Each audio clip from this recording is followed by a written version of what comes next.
Okay guys, let's have a serious discussion. So there's 3 elements you need to be aware of if you're looking to be a successful technician. It's important that you work on these elements in order to master your craft and make as much money as you can in this industry. So if you're interested, stay tuned. Hello and welcome to the Auto Foreman. My name is John Green and welcome to my discussion. In today's episode, we're going to discuss the 3 elements like I mentioned before in order to be a successful technician. Those 3 things are going to be your production, your diagnostics, and then your soft skills. Now, what I found is that all technicians have a wide range of where they fall in each of those elements and actually how high they are in each of those tiers. So, what you would find is that everyone has a good mix, and trying to be being about average in all of them is kind of where you start. And you start working and becoming more specific in each role. The goal is really to master each one of those and bring them at a high level.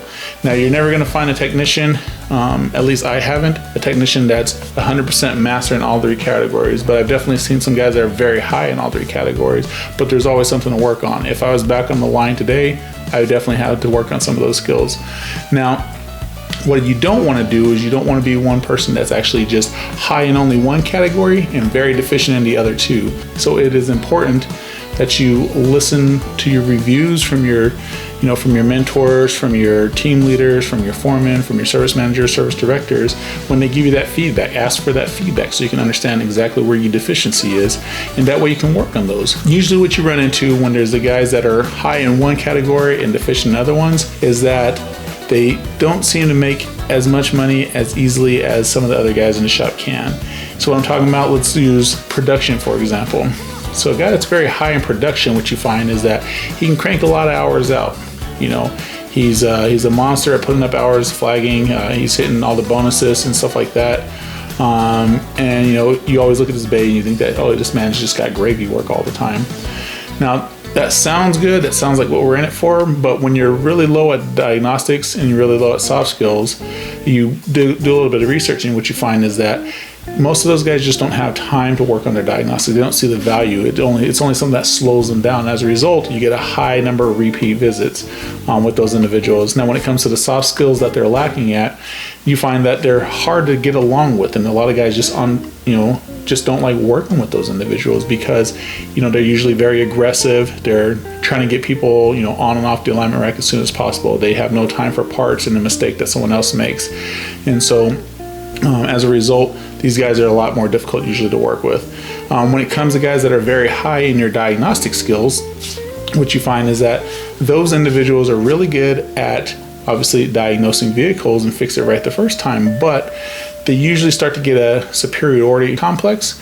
And when that happens, they feel that very few people in the shop can actually keep up with what they're talking about. So therefore, they kind of have a tendency to talk down on other employees from other departments, or even to their peers, or junior technicians. You find that in addition to the superiority complex, they usually have trouble flagging a lot of hours or flagging any hours at all. They're usually low producers because they really want to dig very deep and understand the why and the where and the what for every single diagnosis, which isn't a bad thing, but at the same time, when you're a productive employee, you still have to flag hours, you still got to be productive. Now, the last element is going to be the soft skills category. Now, when it comes to these guys, they're usually the nice guys in the shop. They're kind of the social butterflies. They're easy to get along with, and you kind of like having those guys around until you start seeing some of their shortcomings. So what happens is that those individuals, they have trouble really thinking outside the box when something's not going by the book. We have a written procedure, we do it this way, and when something comes along that's not part of that, they can't adapt and overcome because it's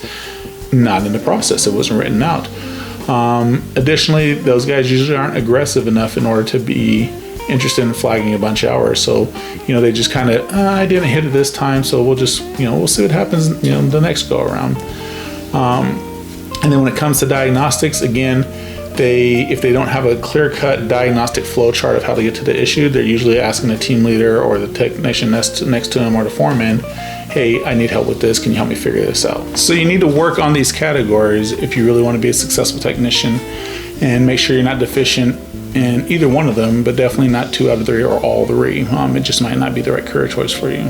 Now, what I found over my years of experience is that a technician that spends his time working on these 3 categories is going to be able to run circles around, maybe a guy that's been doing it for 10 years and never worked on the categories. He just kind of let it, let it happen. And those 3-year techs can run circles around those guys night and day. They hit the bonus money, they're flagging hours, they have few comebacks. Guys like having them around, and that's why I feel like a lot of older technicians, the 10+ year technicians, almost feel like, no one even cares about me anymore. Oh, it's because you stopped working on yourself. You kind of gave up in that aspect. And to be perfectly honest, I'd hire that 3-year tech that's been working on it 10 times out of 10 over the 10-year tech that's maybe plug and play, but never really worked on bettering himself. So let's briefly explain each of the categories. So when we talk about production, it's obviously going to be your ability to flag hours. Now, the metrics that we're going to use and measure your production are usually going to be proficiency, efficiency, and productive man hours. Those individuals are going to really pay attention to the time wasters throughout the days in order to better themselves. And some of the things that you're going to want to work on in order to increase yourself in this category is make sure you have the right tools to do the job. Make sure you have a good understanding of just mechanics. What happens if the bolt snaps? What happens if you cross-thread a bolt? What prevents you from cross-threading a bolt? What happens when you don't have the special tool that's available? Can you think outside of the box, adapt, and get it done? What happens when the engine stand's being used by someone else? So you have to go ahead and modify and make things happen in a safe way, of course. But your ability to just push through the work, get it done, get it out. It's also going to be looking at things like, how long does it take for you to grab your next car? Again, it's all about what kind of wasted steps are you taking throughout your day between getting another car in your bay with tools in your hand and making money. When it comes to the diagnostic category, what we're going to look at is obviously your ability to fix the car, right the first time and in a timely manner. That's really important as well. So how we're going to measure this is going to be based off of course, fix it right the first time.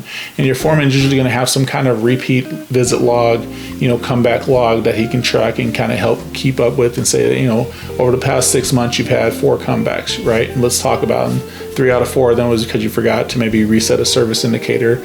And 1 time was because of just a very hard diagnosis. So let's work on the 3 that we can work on and then work up on our diagnostic skills to see if we can mitigate wasted steps in order to figure a car out the next time we get a very difficult diagnosis coming our way. So things that are going to help you with that is going to be, 1, just basic understanding of automotive technology, given a basic diagnostic procedure and how you address different types of concerns, whether it's a rattle concern, whether it's a suspension concern, a drivetrain malfunction, electrical diagnosis. All these different scenarios are going to have different ideologies and approaches when you're going to diagnose them. So it's important that you understand that. Also, another thing that's going to happen is make sure that you understand the product knowledge, and you can go to training. Maybe you go to your manufacturer's training. Maybe there's technical manuals you can look at and you can read up about a certain system. And the more that you understand that, the less wasted time you're going to have when it comes to diagnosis, and the more time you're going to have, or the more you're going to be able to rule certain things out just because you have a better understanding of what you're diagnosing. On to our final category, that's going to be the soft skills category. And what that's really going to consist of, ultimately, it's going to be everything else, really. So it's going to be, how are you buying tools? Are you buying everything off of Amazon? Are you buying everything from Harbor Freight? Are you buying everything from Snap-on? Do you have 5 different tool truck accounts? Dumping your hard-earned money into something like a pry bar that you're going to use once a year because it was on sale for $350 instead of $550. Again, was it a wise investment? Not really. The other thing it's going to be is your communication skills. How well do you communicate with the parts department, warranty department, with your advisors, with your other teammates? How do you communicate with your warranty stories? Can you translate and articulate what did you do to fix this vehicle? How can you translate that to the customer themselves? How do you communicate with customers? Do you go on test drives with customers?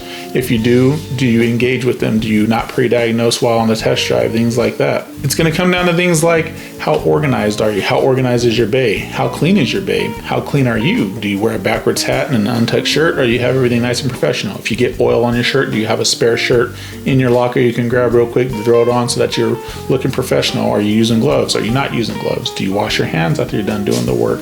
You leaving little fingerprints all over the engine bay? Are you returning parts to the parts department for cores or for warranty parts and getting the proper stamp? Are you filling out the RO completely? Are you parking in the middle of the shop for no reason? Are you slamming things on the floor Are you the guy that doesn't wipe down the special tools after you put them back? Do you even put the special tools back? All those things are going to be factored into that soft skills category. So think of this. Years ago, you had blacksmiths, and what they would do is they would take a piece of metal, they'd put it in some fire, they'd hit it with a hammer, and they'd call it a sword. Well, then they start having to think about, what can I do in order to make this better? How can I work on my craft to make the product I put out there a lot better? Well, maybe let's start by making the sword sharper. Maybe we can find a way to do a different forging style to make it more durable. Maybe I work on the handle and get a better grip for the guys that's using it. Maybe I put a D-guard on it to protect their hands when they're, giving blows in combat. Well, working on vehicles is your craft. It's important that you look at these different categories that I've laid out in order to refine your craft. That way, when one day you're handed the title of Master Technician, it's not because you got some stupid certificate. It's not because you've just been sitting in a bay for 10 years, 20 years, and they finally gave you the title. It's because you're a master. You're the best at what you do, and no one can hold a candle to your flame. You want to make sure that anyone that looks at what you're doing in your bay takes a step back and goes, how does he do that? That's the ultimate goal. Well, I hope you learned something today. Hopefully you got some information that you can take back and work on yourself in order to become a better technician. Again, I'm John Green. This is the Auto Foreman, and thank you for tuning in. Have a good day. Bye.